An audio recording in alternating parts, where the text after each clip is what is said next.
Hey, Dr. Jon Finn here. Welcome to the Habit Mechanic podcast. Right now, you can get my new best-selling book, Train Your Brain for the AI Revolution, at tougherminds.co.uk. The digital book, audiobook, and physical book are all available at a special price that you won't find anywhere else. Welcome to the Habit Mechanic podcast. To help you finish this year strongly and get ready for a successful 2024, we're re-releasing every podcast we've recorded so far that takes a deep dive into the Habit Mechanic book. The episode's coming up in a few moments. Remember, if you want to get your business off to a great start in January, get in touch to discuss how our Habit Mechanic keynotes or workshops can equip your people with practical skills that help them build super habits in 5 minutes. Or if you want to earn £100,000 per year working part-time by launching your own coaching business, we guarantee to help you do that in just 13 hours. Get in touch with us today to learn more about becoming a certified habit mechanic coach who can transform people's lives and is recognized as a world leader in the field. For more details, contact us via the website. The link is in the podcast notes. Or, if you want to feel better and do better every day, download the Habit Mechanic University app from your app store. Enjoy the episode. Hello, Habit Mechanics. Dr. Jon Finn here. Welcome to another episode of the Habit Mechanic podcast. Today we're going to cover some really central and important ideas in what it takes to be at your best. And this is the currency of how we actually build better habits, how we become happier and healthier, but also how we become more stressed and worried more and beat ourselves up. But today's a really important episode. I'm joined today by my friend and colleague, Andrew Whitelam. Andrew, how are you doing? Yes, hi there, John. Great to be speaking to you again. And as you say, these chapters in the book that we're referring to are really important and pivotal moments. I think that was my reaction when I read them, and I'm looking forward to speaking to you about them. I think before we move on, it's perhaps just worth recapping so far the podcasts we've produced in recent weeks, which cover the book and take the deep dive into the book. 5 chapters in total have been covered. Chapter 1 focuses on the T plan. Chapter 2 focuses on the introduction to the method you use and why traditional methods are not fit for purpose any longer, and the habit mechanic approach must be embraced. Chapter 3 talks about the language, the specific language that you use when you work with people to become habit mechanics and work with them on me power conditioning. And then chapter 4 is the detailed look at this idea of black box theory and why it's not appropriate when it comes to understanding yourself and developing yourself. And we talk about the great sporting moment in British sporting history, the 4-minute mile by Sir Roger Bannister. And then finally, chapter 5 talks about learning, which we will come on to today, but in a different way. I wonder, John, if you have a moment just to give us a couple of thoughts, just to recap each of those chapters, starting with chapter 1, the T plan. Yeah, in chapter 1, we felt it was really important to give people something quick and practical to get going with, which is the daily T plan, the tiny empowering action. We can see people in the app doing that every day in the Habit Mechanic University app that people can get for free, so that you can start to build some positive change momentum. Chapter 2, we really wanted to map out why we need to take a different approach if we want to be at our best. It's harder than ever before. We've only been able to look inside human brains for a very short window of time, and therefore most of the things we've been trying to use to help us to be at our best were not designed with the brain in mind. We didn't know the rules of the game, if you like, and if you don't know the rules of the game, you can't win the game. Now we know the rules of the game, and we know that the only way to be at our best is to become a habit mechanic. And in chapter 2, we map out the book and this manual for life toolkit for success that took me over 20 years to write, and all the tools that are within the book from a personal perspective So you can become a habit mechanic. So the tools around building better sleep, diet, and exercise, stress management, confidence, performing under pressure, focus, productivity, so you can get better work-life balance, but also the chief habit mechanic toolkit, so that you can build high-performing teams, you can become a better role model, action communicator, cultural architect, swap coach, build high-performing cultures. Chapter 3 introduces the language, and in the episode of the podcast, we dug into some specific bits of the language, but also some of the specific tools as well, and unpack those. We feel it's really important to have a shared language, because brains and our behavior are the most complex thing in the known universe. So it's going to be easier to get the most out of ourselves and manage ourselves in a helpful way, and help others to manage themselves in a helpful way if we have a shared language. Chapter 4 is where we're trying to give a real practical demonstration of the downside of black box theories, and how Roger Bannister was able to capitalize on using cutting edge insights from science and use that to take his own personal performance to another level and beat the competition whilst doing so. And then chapter 5 was the first step into really understanding how learning happens and why it's so important and why it's our secret superpower. And hopefully we dispelled some myths around learning in that in-depth chapter. And also, I think the 10 intelligence factors are really helpful for people understanding how to break down how learning actually happens. Yeah, so that's a quick summary of the first 5 chapters, and we've done a podcast on each one so people can look back and listen to those. Yeah, thanks, John. That's really helpful, and certainly do have a look back at recent podcasts on whichever platform you get your podcasts from, and they'll all be there listed for you. The details of each chapter, just if you wanted to reference those, you will be able to see those in the podcast notes. But very well worth listening back to. So thanks very much for that, John. As I say, we're going to talk in this episode about this idea, this concept of learning, and look at it in a very different way, and perhaps an alarming way for some people. But before we start to do that, I wonder if you could just tell us a little bit more about some news you've had in terms of the one-to-one leadership coaching you offer. Yeah, so we've launched the new one-to-one leadership coaching package, which is really exciting. I've worked with thousands of leaders, but I've decided to bring all of our training up to date, if you like, to include all the cutting edge new tools that we've developed. And actually last week we created a free training video on this, which is in the one-to-one leadership page, one-to-one leadership coaching page on our website. And the title of that training video is "Learn how to improve your people's and teams' happiness and performance by over 25% in 90 days using a new science-based 5-step framework."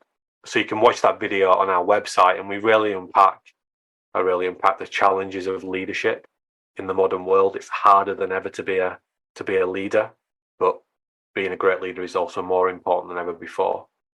And I show 2 models I've developed over the last 17 years or so. One is called the 5-stage team power model, and the other is called the 4-step team power leadership model. And I explore my metaphor of leadership, which is about moving up a mountain, you and your team moving up a mountain together on snowmobiles. The top of the mountain is your team's mission, and so on and so forth. So you can watch that video for free on the website. The one-to-one leadership coaching, then, we call it the one-to-one chief habit mechanic coaching program. It includes 10 hours of one-to-one coaching with me. We do that over 6 90-minute sessions. People would normally do that over about a 3-month period. So it's not one session where you learn a few nice ideas. We work together over a sustainable period of time. And the ideas I share have time and time again shown that they can quickly improve a team's performance by over 25% and also leaders' performance. You're also going to learn how to use our proprietary chief habit mechanic metrics. These are assessment tools for your habits, but also your team's habits. So you'll learn how to use those. You'll also learn how to use our 30+ award-winning chief habit mechanic habit building tools. So you can start to build new super habits for yourself and learn how to destroy your destructive habits. If you want to, you can also learn how to do that for your team. You're also going to learn, if you want to, how to use our proprietary culture development reflection tool. This shows leaders how to use our 9 action factor model to supercharge their culture so they can develop a purposeful development culture, which is more important than ever in the VUCA post-pandemic world if we want to help our people to be at their best and ourselves. As part of the one-to-one chief habit mechanic coaching program, you're also going to get copies of the habit mechanic book for your people, your team, and also you'll get some access to the premium level of the Habit Mechanic University app for your people, so that if you want to, you can start to help them to build better habits. And then finally, you're going to join an exclusive group of certified habit mechanic leaders, because we've trained up certified habit mechanic leaders before, which is this is going to help you to stand out in the marketplace, which is overly crowded. And if you want to, we'll give you a certified habit mechanic leader certificate, so you can pin it on your wall and show off about how much you know about leadership compared to others. So yeah, we need to move past this idea of, if we tell leaders a list of things that they need to get good at, that's going to be enough. We actually have to help leaders to build better habits. And that's what this one-to-one coaching program is designed to do. So if you're interested, go to the website and check out the free training video. And if you want to have a conversation about working together, let's do that. Yeah, thanks for that overview, John. Really useful, and I know news of that program dropped into inboxes in recent days. And as you say, go to tougherminds.co.uk and look in the services and products section, and you'll see the page and the video John's referring to. Thanks, that's great. So, John, let's get into the meat of this podcast then. We're looking in detail at chapter 6 and 7 of the Habit Mechanic book, and the title of chapter 6 certainly caught my attention when I read it, and I know it'll catch many people's attention. You refer to this, what we've described as a secret superpower for people, i.e. learning, can also be incredibly damaging and problematic, and you've described it as fighting a learning war. Please do tell us more. Yeah, well, we're learning all the time. The things that we're good at, we've had to learn to do. But also we've learned how to do the things that we're not very good at. For example, beating ourselves up, worrying, getting stressed, procrastinating, eating the wrong types of food, not sleeping as well as we'd like to, not exercising as much as we'd like to. And if we just think about the lockdown situation in the pandemic, that forced us to learn a new set of behaviours, because we couldn't leave the house as much as we wanted to. We had to communicate via technologies. We had to do lots of different things that we hadn't habitualized before. So we are in a learning war, and the war, the people we're fighting against, is largely big corporates that are trying to get us to do what they want us to do, because they monetize our attention, and they know that if they don't get us to keep paying attention or to keep consuming their products and services, then their shareholders are not going to be very happy. Unfortunately, a lot of the things that they want us to do to increase the share prices of their organizations are just not very helpful for us. One of the examples that I give in the chapter is this is a verbatim article a news story. I think it was in Vanity Fair magazine. It's one of the heads of the big streaming services saying that their competition is sleep, and they're winning. They're beating sleep essentially. So they're making people stay up later than is helpful for them. We know the negative impact poor sleep has on brain function, and therefore mental health, and therefore things like weight gain, and things like stress, and things like beating yourself up, and things like procrastination. And you had the boss of a huge corporate global entity ragging about that. It's there in black and white. So we're in a war. We are, and we're being hijacked all the time to do some really unhelpful things. I just actually saw. I know you want to come in a second, Andrew, but just reminded me. I saw on the front page story of a front page of a broadsheet newspaper this morning as one of the little pop-out stories. It must have been a journalist from that newspaper saying, "I turned my phone off and it's revolutionized my life." It's like, yeah, we've been talking about this stuff for nearly 10 years now, but it's great to see. It's great to see people starting to wake up, I suppose. Yeah, I'm sure we'll come on to talk about the smartphone's role in all this very shortly, John, and how it plays its role in this potentially damaging and self-evidently damaging learning war. But just interestingly, I'd just like to pause in a way and talk about what you said about the streaming services. And yeah, we don't need to mention a particular one, I'm sure, but we all know them and we all use them. What's happening then in scientific terms, in brain terms, when these streaming services will show you an episode of something you like, something you've selected, and then immediately on their screen, their interface, if you like, they're starting to show the next one before the current one's finished. In neurobiological terms, that's quite significant, isn't it, I believe? Yeah, so in real simple terms, our brain's number one operating rule is to save energy. So we're designed to survive, and the core currency for survival is energy. If we don't have any energy, we can't operate. It's like if your car doesn't have any petrol or any battery charge now, it can't go anywhere. So our brain all the time is looking to save energy. So, previously, I think The Sopranos is really interesting in those early HBO series because they captivated people's attention and they got lots of traction.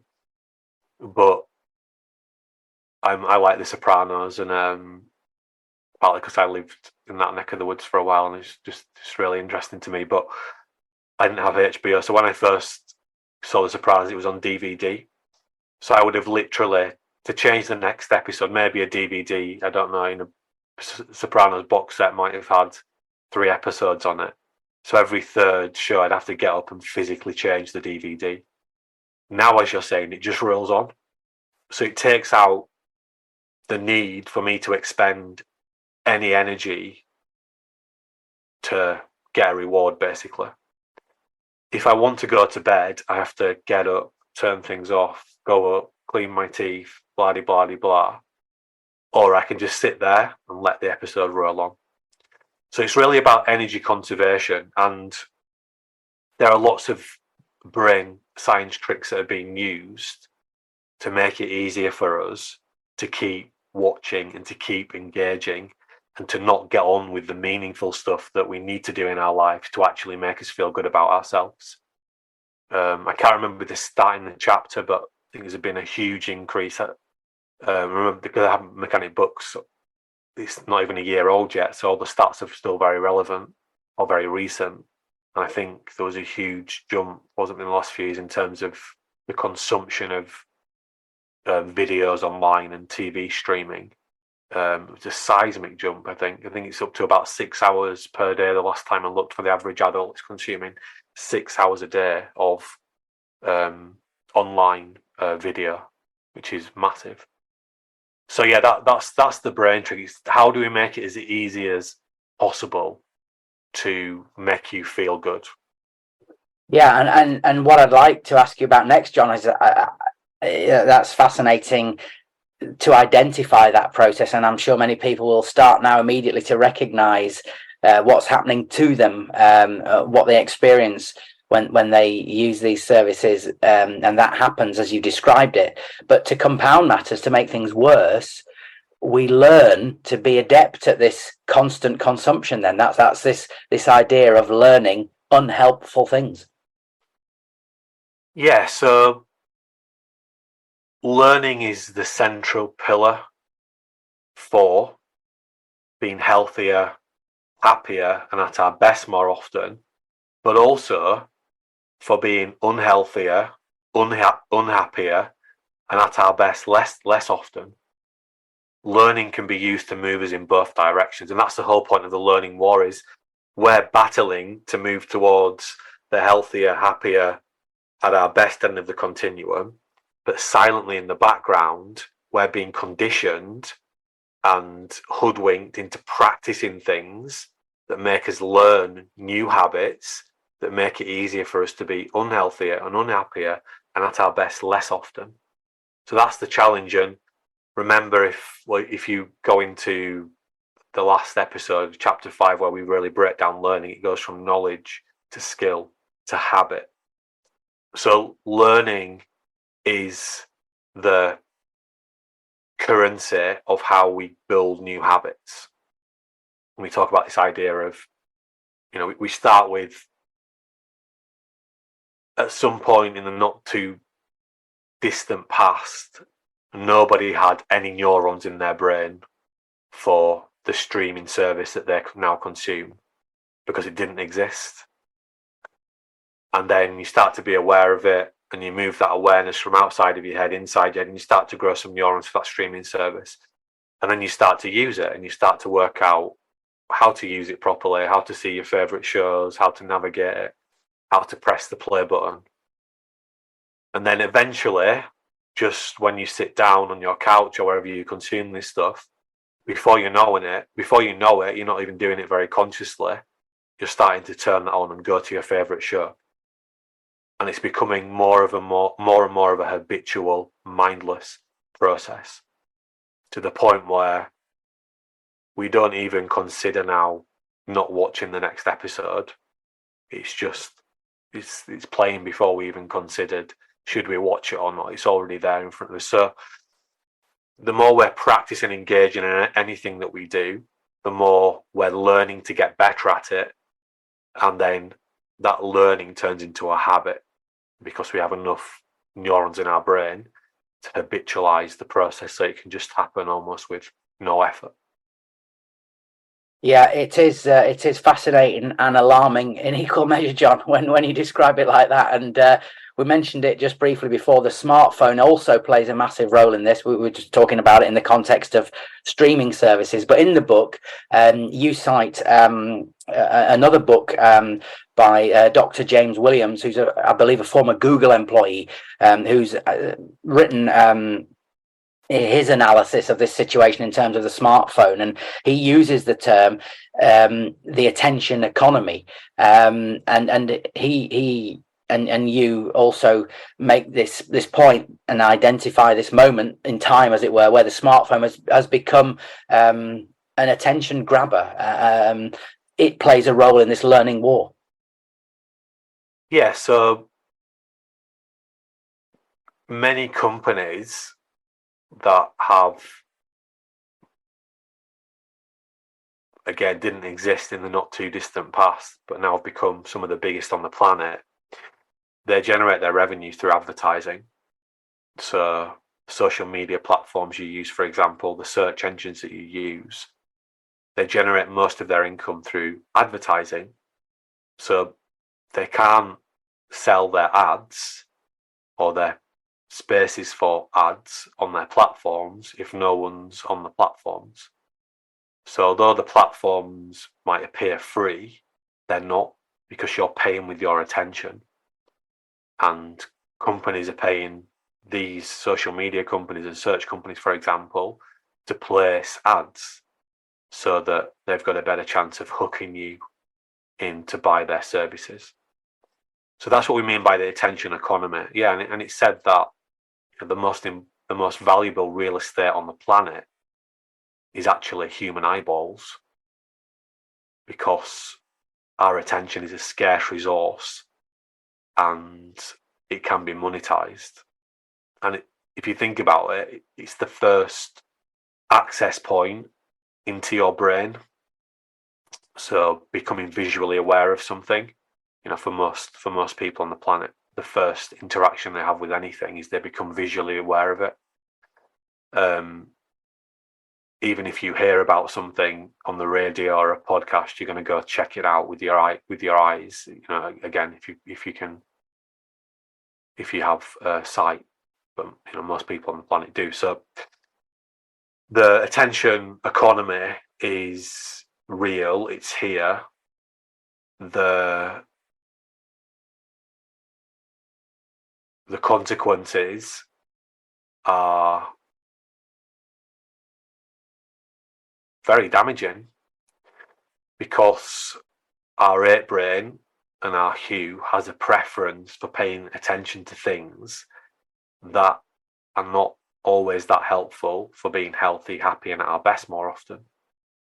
We get hooked into these variable reward systems, and we're being tricked all the time to get addicted. And when I say addiction, I mean that you're doing something that isn't helpful for you. It's not helpful for your health, your happiness, your performance, but you keep doing it anyway. That means you're addicted to it. There's loads of tricks being used all the time to addict you to paying attention to and practicing engaging in things that are not helpful. So we see the red dots, for example, on your phone, on the app button icon on the phone, but you even now see it in the web browser, the little red dot on the social media apps, because we're conditioned to associate the colour red with danger and importance. That's why that's there. You will see on your phone the little dot dot dot that's signalling someone's going to reply to you. So there are all these little tricks that are designed with the brain in mind to hook you in and to make you practice engaging more and more and paying attention more and more to these things. Yeah, and I think what's, again, just to, I think, justify the term war, because the consequences of this are potentially so damaging. The learning war, as you title chapter 6 in the Habit Mechanic book, John. We're practicing these things. We're learning to do these things, as you say, because of the way they're presented to us, and then they become habits and become.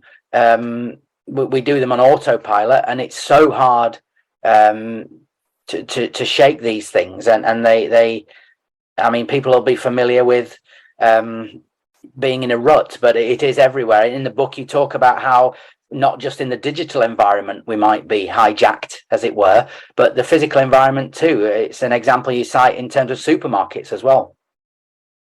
Yeah, so the products with the best margins that are most seductive to our brains, to our ape brain, our desire for high calorific food, are being deliberately placed in places in supermarkets that make us more susceptible to buying them. So you'll see the sweet treats, etc., placed towards the tills where your willpower is depleted because you've done a big shop or whatever, or you're just more likely to buy them, and you end up buying them. The government was going to ban in the UK these sort of buy one get one free offers, and they've decided not to do that, which is a crying shame, because it's just going to make it easier for more people to consume more food that isn't helpful for them. But yeah, we've got a mental health crisis. That's a habit problem. I just saw on the news this weekend about an ADHD crisis in the NHS. That's a habit problem. And if it's a habit problem, it means it's a learning problem. It means that people are learning to develop poorer mental health. It means people are learning to develop poorer concentration. And people are not waking up in the morning going, right, today I'm going to make it my priority to make my mental health worse. Today, I'm going to make it my priority to deplete my working memory capacity and to develop an attentional style that's less helpful for me being able to focus and be at my best. When we're seeing, I think we've got 2.5 million people in the UK that are signed off sick. They're physically incapacitated or they're psychologically incapacitated. Or don't feel psychologically well enough to go to work. They're habit problems, and therefore there's a big learning element within that. So this is here, it's in the background, it's just we're not thinking of it like that. Another thing that we're seeing, the stakes have been raised for all the time, is organisations' abilities to make change. We call it change management. It's more important than ever to do, but it's harder than ever to do. And I don't hear people talking about change management within the context of learning and habits, yet they are the central components of change management. And until we understand that, we're not going to be able to build, or we're not going to be able to make sustainable change happen. So we can, for example, successfully incorporate these new technologies like human-like artificial intelligence into our organisations. So it's everywhere we look in society, from your favourite football team. If you're a Premier League football fan, the chances are that your manager's been sacked so far this season, because I think 13 of them have. That's because they've not been able to help the players to learn what they need them to learn and habitualise that learning so that they can adopt the style of play that they wanted their team to adopt. That's probably the reason why they've lost their jobs. And no one taught them how to do that. So this is so central to everything that we're doing, but it's invisible. And actually, we're silently being conditioned to learn things that are making our lives more difficult. And it's not being done accidentally. It's being done very deliberately, because people want to monetize our attention. What sort of reactions do you get, Jon, from people? Obviously, you've trained many thousands of people. You've worked with major businesses. As you say, and as you point out in the book, people will recognise these situations, but they won't understand the detail of what's going on as you've described it. How do people react when you point out what is we've called it a learning or potentially grave situation? Yeah, I think it's on a continuum. I've come across plenty of VUCA world deniers before in the past, certainly before the pandemic, where they said the VUCA world's a load of nonsense. This idea that rapid change is going to happen is nonsense. Well, it's not, is it? Clearly, because the rate is accelerating. I think it's scary for people. I think.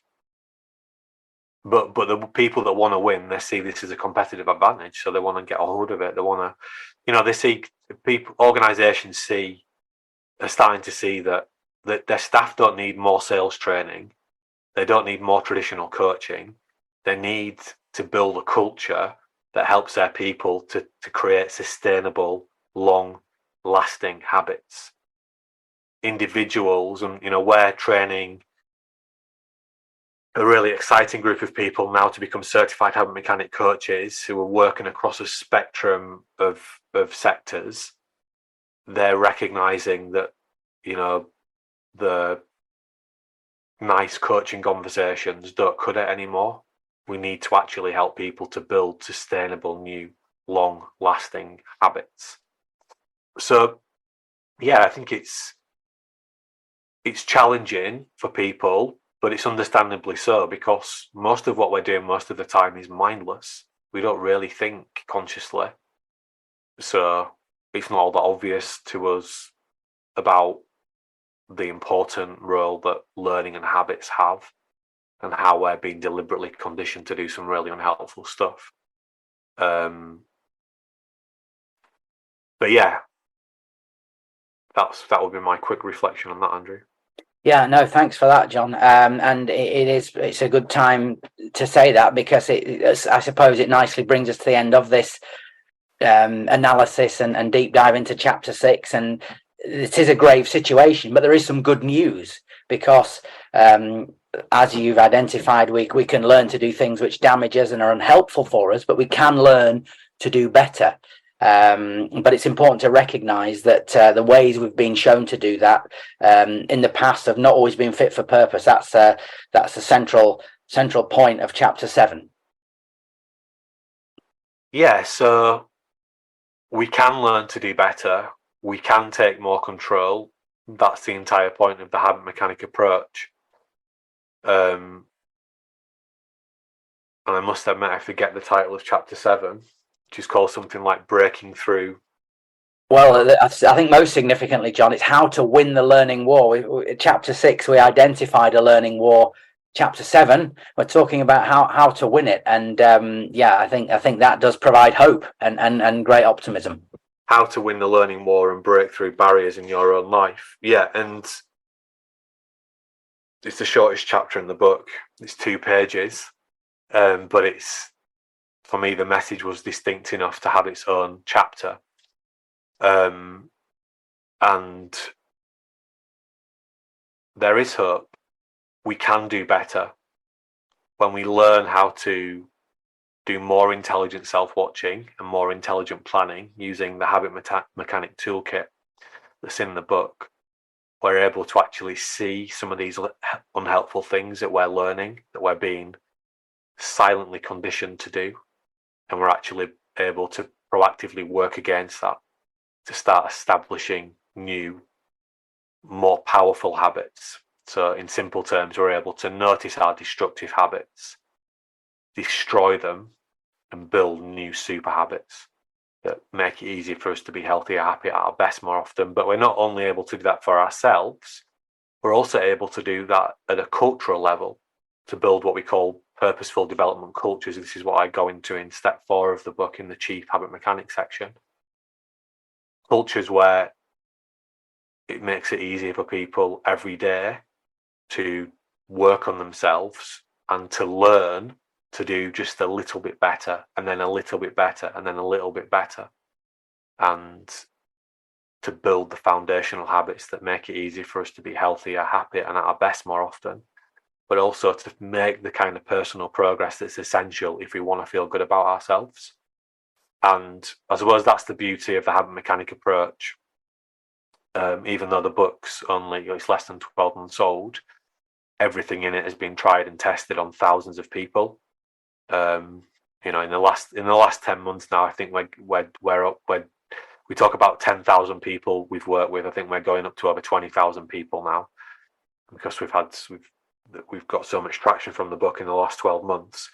And time again, on a daily basis, people tell me how impactful these ideas are on their lives.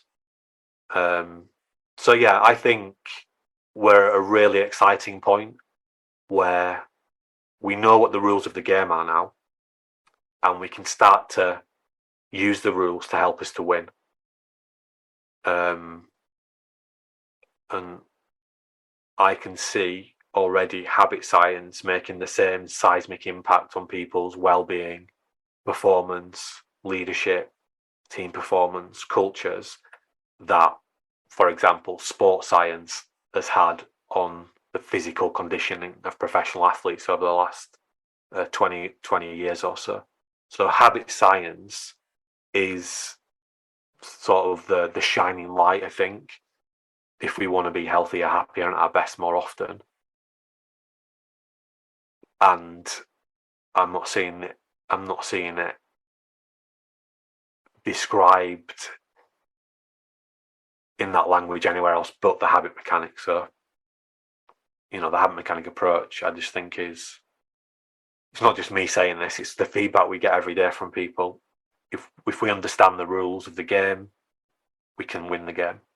Yeah, I think it's really, really beneficial and appropriate that you've shared with us some of that progress that's been reported back to you when people have used your habit mechanic approach. That's not only great to hear, but it provides hope, because as you do recognize in chapter 7, sometimes when you embark on this journey to change, it does feel massively daunting and almost impossible.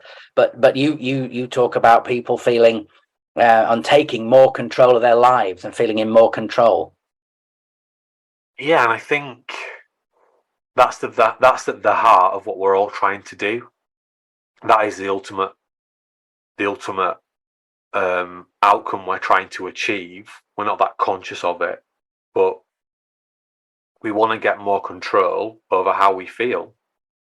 We want to feel better, and that's why it's easy. It's easy for big corporates to trick us into doing things that give us short-term gratification, but actually make us feel much worse about ourselves in the long term. We want to get more control over what other people think about us, and that's why it's easier for these social media platforms present their lives in a disingenuous way, to say, well, this is me and my life, and actually it's an edited photo, and there's all sorts of stuff going on social media, so that makes you feel worse about your life. So we know that if we want to feel happy about ourselves, and if we actually want to get more control, it's not just about giving into short-term gratification. We've got to build sustainable, new, long-lasting habits that also allow us to make personal progress. That means to do meaningful work that allows us to feel good about ourselves. Yeah, and as we come to the conclusion of chapter 7, you talk about how you're going to take people on this journey of learning how to be better. Just I think a point worth making is in the same way that you've shown us that in the attention economy, streaming services, big corporates, social media, smartphones, help us in inverted commas build these unhelpful habits, because what they present is brain friendly. People should be reassured that the Habit Mechanic book contains a myriad of brain friendly tools and approaches to help them be better as well. Yeah, so the key to doing better is more intelligent self-watching and more intelligent planning. And that's what the Habit Mechanic tools allow you to do. Allow you to do more intelligent self-watching and more intelligent planning, so that you can do, or you can learn to think and behave in a different way that eventually results in better habits. That's the key. So more intelligent self-watching, more intelligent planning allow us to practice things, in other words, to learn. And if we keep practicing those things, we eventually habitualize them so that we automate them. So we're automating more and more super habits, and they displace our destructive habits. Yeah, sorry, John, I perhaps wasn't clear enough. What I wanted to really get at with you is that you've very deliberately presented this. All the insights in the Habit Mechanic book are presented in this way that's just as digestible and just as brain friendly, as you put it. So people can embrace these approaches in their lives in the same way that these other potentially damaging phenomena affect them. Yeah, so we're certainly using the same, and I'd say more comprehensive, behavioral science systems than these damaging forces in the world are using in the tools that we've designed. And that's why we've very deliberately designed a book and an app that work together, which is unique, so that we can harness the power of technology, but also you've got the manual here. It's in front of you, it's written down. But we can use some of the reward and penalty type systems, social support systems, make knowledge and skills a bit more accessible and brain friendly in the technology format. And week by week, we're now going to start to be adding more and more supercharged features into the app that really make it as easy as possible for our brain to develop more complex habits that are really helpful for our health and our happiness and our performance. And also, not just to do that individually, but we can do it collectively as well. So yeah, that's why it's taken over 20 years to put together, because it's quite complicated to do that. But chapter 1, 2-minute daily exercise, that will save you, a lot more than 2 minutes every day. I guarantee it, at least half an hour, if not a lot more. So yeah, we signal our intent and the simplicity of our tools from the word go in chapter 1. Yeah, well, thanks very much, John, for that overview of all the chapters, which we just had a brief look at the start of the podcast, but taking us through chapter 6 and 7 of the Habit Mechanic in detail for this podcast. Going to come on to talk about something that we've brought up in the discussion on this episode, specifically change management and some of the ways you're seeing that playing out in the modern world of business and in our societies. We'll get to that in a moment, but we've also just been talking, of course, about how people can access your insights and the Habit Mechanic insights and the training. You can, of course, download the Habit Mechanic University app from the App Store, as we can see on screen there. But recently, you've launched the new Habit Mechanic keynote, your talk, 90-minute talk, and I understand there's been some interesting developments on that recently. Yeah, so we've actually been booked with some of the biggest speaker agencies in the world just last week, alongside some of the most famous and high-performing people on the planet. So that's really exciting that our work is being held in that high regard. Yeah, thanks for that, John. And if people want any more information about the Habit Mechanic keynote, then they can find it, of course, on the website tougherminds.co.uk. There is a video there which shows some of the insights you share, and also some of the previous speaking that they've done, as well as feedback from a number of global businesses who've already experienced them. And I think it's worth just pointing out briefly that the keynote does equip people with the science-based practical skills we've been talking about in this podcast and subsequent and previous podcasts, so that they can feel better, do better, and be at the best. They won't be overwhelmed with loads of unhelpful, impractical information. It certainly won't be boring. Having been in your keynotes, I know they're highly engaging. Now, of course, people do have the opportunity as well to get a copy of the Habit Mechanic book. They will feel they have a great pathway to begin using your proprietary habit metrics tools that you've talked about on the podcast, and identify destructive habits and super habits, so they can start to feel better and do better. You share 30 plus Habit Mechanic tools in the keynote. And as you say, it's fantastic that you've had this approach from a number of speaker bureaus and speaker representation agencies who have a very high profile client base themselves. And people can, of course, if they want to, approach you directly to book a keynote via the website, John. Yeah, if you want to book a keynote, just get in touch and we can have a conversation. Yeah, tougherminds.co.uk is the place to go. Thanks for that, John, and we'll look forward to hearing more about that in due course, I'm sure. I wanted to talk now about something we've touched on in our discussions around chapter 6 and 7, and something you talk about very often as well in your training and on podcasts and in interviews you give, and that's change management and the way learning, as we've been discussing it, has a massive and pivotal connection to that. Please expand on that, if you would. Yeah, and actually we've used in the past that we might use this expression in the book, I can't remember, but we've used the term personal change management. But the only constant in the modern VUCA post-pandemic world is change. And therefore, our organizations have to keep tweaking and refining the way that they do things, sometimes more than tweaking and refining, sometimes making big changes to the way they do things in order to beat the competition. So they need to make changes so that they can keep optimizing their approaches to delighting their customers.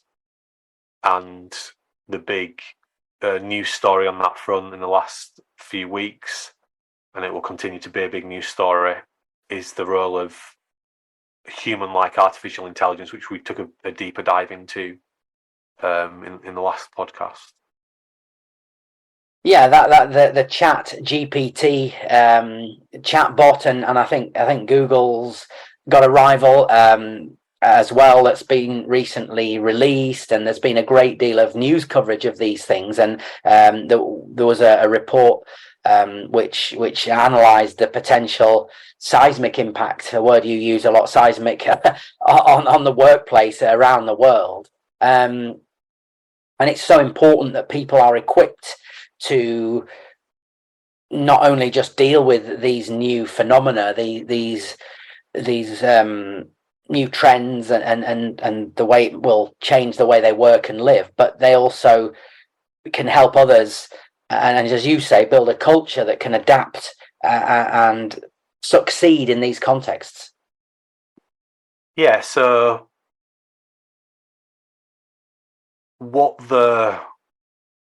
to successfully incorporate human-like artificial intelligence into the organization, we need to help people to learn how to do even more of the kind of work that artificial intelligence can't do, or to learn to be more efficient and effective in doing the type of work that the artificial intelligence can't.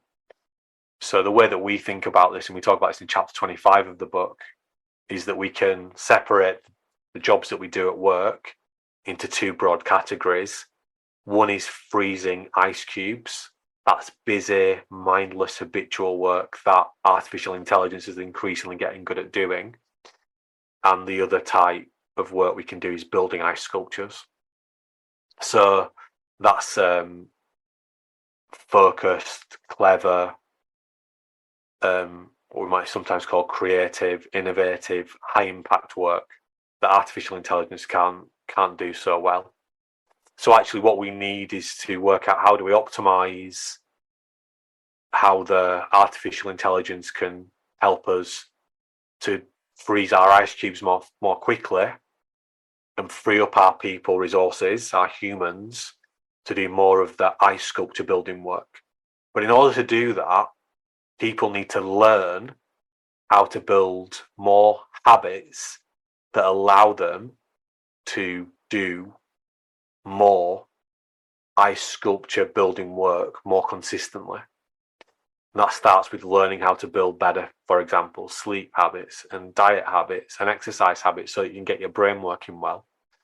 Building better habits around how you focus and how you manage what we call your activation levels and how you manage your stress as well. So what organizations can do is, if they understand that they're the new rules of the game, is they can create cultures, what we call them purposeful development cultures, that make it much easier for people to develop these ice sculpture building habits so that they can be more efficient and effective with how, so that people can be more efficient and effective with how they use their time to do high impact work. So that's the way that I'm seeing things shaping up. But at the heart of all that is learning.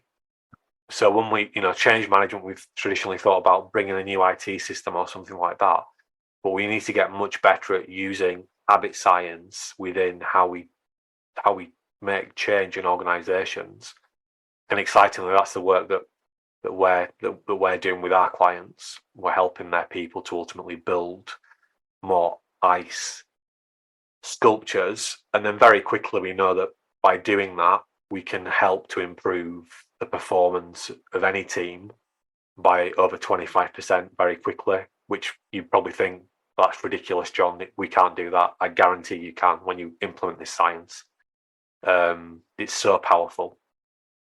Yeah, and the metaphor you use of creating an ice sculpture, i.e. complex, challenging work, I think is incredibly useful. What's equally, I think, useful, John, and if you could just talk to us about this, it'd be great, in terms of people approaching a change challenge, if you like, and overcoming it and successfully navigating it, is just to drill down into a microcosm of it. There's far more to it, of course, but this idea of the brain being only capable of this complex, challenging work for a short period each day. Yeah, so we have a model called the brain states model. We talk about brain optimization as one of our 9 action factors in chapter 18, which is our systematic proprietary behavioral science model that threads throughout our mechanic approach. So the brain states model talks about the brain being like a battery, and it has 3 operating states. One is recharge, one is medium charge, one is high charge. And we're going to use all 3 of those brain states in a 24-hour period, but there's an optimal way in which we can use them. And it's a bit like a pyramid. Recharge sits at the bottom, then we've got medium charge, and then we've got high charge right at the top. So the high charge brain is our most scarce cognitive resource.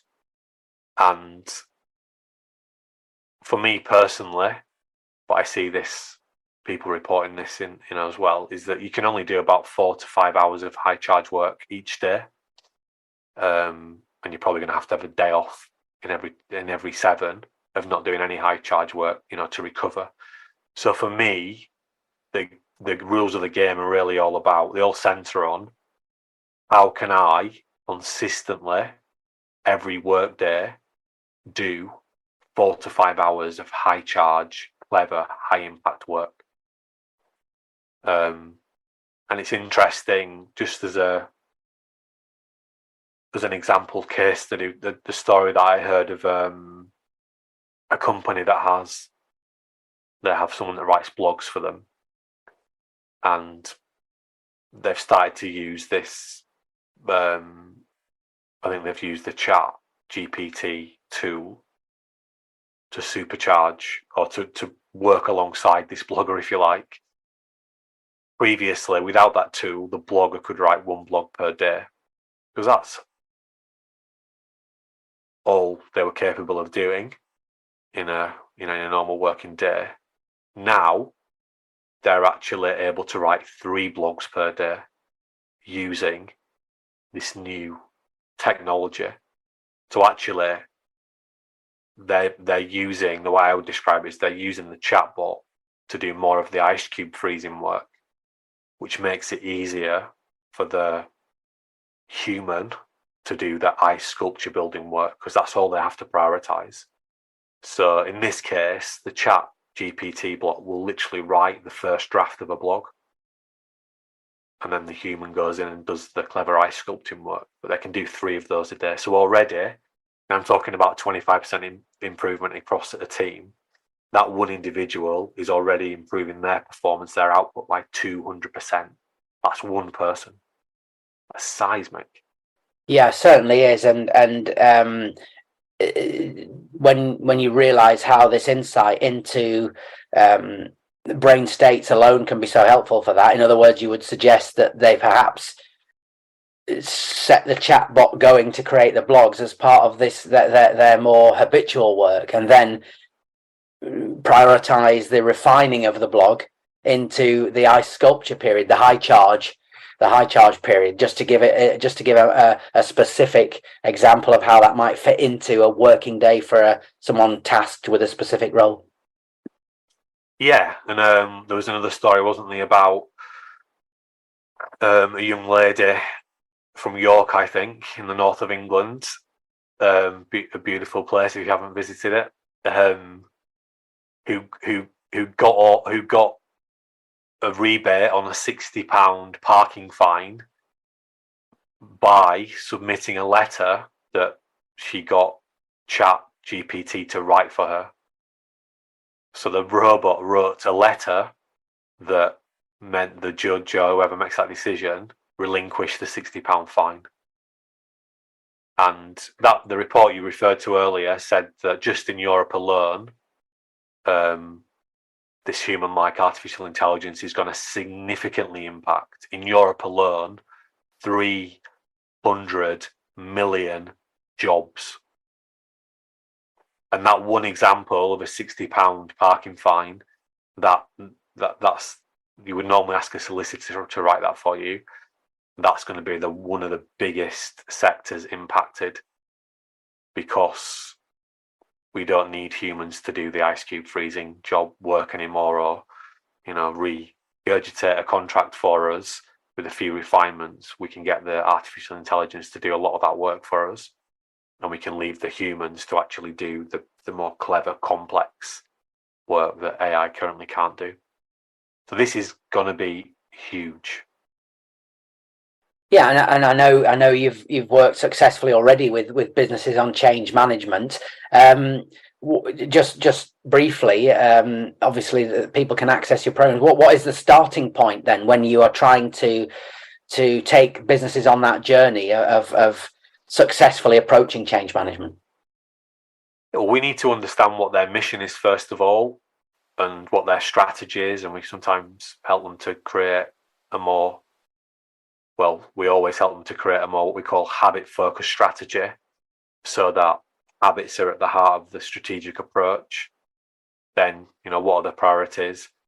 How does that distill down into people's roles and responsibilities? But then we've got to help the individuals to learn the new knowledge and the skills around how their brain works and around how to build better habits. But essentially, so if you look at chapter 35 of the book, which is our culture development tool, we're helping the business to get all the 9 action factors working for them. The factors that actually drive learning and behavior, so that their people have got a better chance of building the habits that allow them to be at their best. But it's always, the core outcome. They will use this brain power to do different things, but the core outcome of those change management programs is always the same. It's about how can we help our people to build more ice sculptures every day. Now, sometimes those ice sculptures might be directed towards selling more product, and doing all the things that you need to do in order to do that. Sometimes the ice sculptures might be directed on creating new products. Sometimes it might be on doing better marketing. But whatever it is, it's about how can we actually help our people to move away from doing busy, mindless, habitual work that we can now automate more of that, and how do we help them to actually get their brains working really well so that they can do more ice sculpture building work, and that is ultimately underpinned by a set of habits. Yeah, and the metaphor which you use of ice sculpture and ice cubes is incredibly useful, and people can really get to grips with it and understand its true application in the Habit Mechanic book, and it is so useful and so fascinating. Well, Jon, thanks so much for today, taking us through that. Chapter 6 and 7, of course, were the core of the podcast of the Habit Mechanic book, and a fascinating look at change management as we're seeing it play out in our modern society. And I'm sure we'll keep further tabs on the progress or otherwise of these new tech trends, including ChatGPT. Great also that you've had that good news on the keynotes. Remember, people can find out more about the Habit Mechanic keynote, which you offer on the website tougherminds.co.uk, and the new leadership one-to-one coaching that you're offering, which recently launched and dropped into inboxes in recent days. Again, tougherminds.co.uk. There's a great video you can watch about that on the website too, so I would certainly encourage people to go there. Great to talk once again, Jon. Thanks for another fascinating podcast. Anything you'd like to say in closing? Yeah, I actually want to remind people, so there's such a rich set of insights we've now got in the podcasts that we've been creating in conjunction with the book. And there's actually a podcast which I think is from the second week of January 2023, where I share chapter 17 of the book, that allows you to access the habit metric tools. So if you want to learn more about your own habits and start to identify some of the ones that are destructive for you, but also some habits that are and could be your super habits, just listen to that podcast, take the assessments. Also in the Habit Mechanic University app, you can listen to the entire audiobook for free. If you like what you hear, if you like what you're reading, please like, subscribe to the podcast, leave us a review on the platform you bought the book from. We're actually just going to launch our 250 review campaign as we move towards the 1 year anniversary of the book. We're looking to get up to 250 reviews. We're nearly there.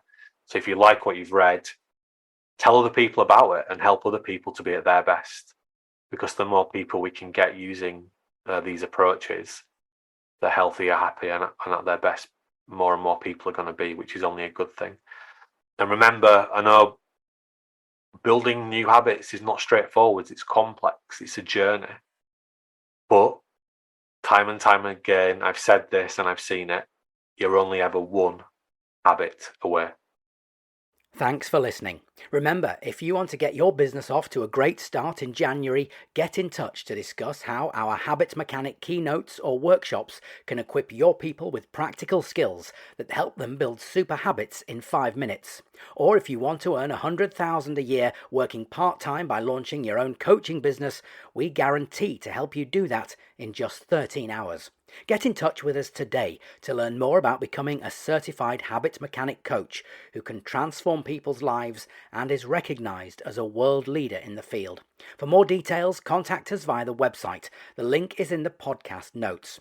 Or if you want to feel better and do better every day, download the Habit Mechanic University app from your app store. Thanks again for listening. Thanks for listening to the Habit Mechanic podcast. If you liked it, please subscribe and tell someone else about one of the ideas or insights that you found most interesting.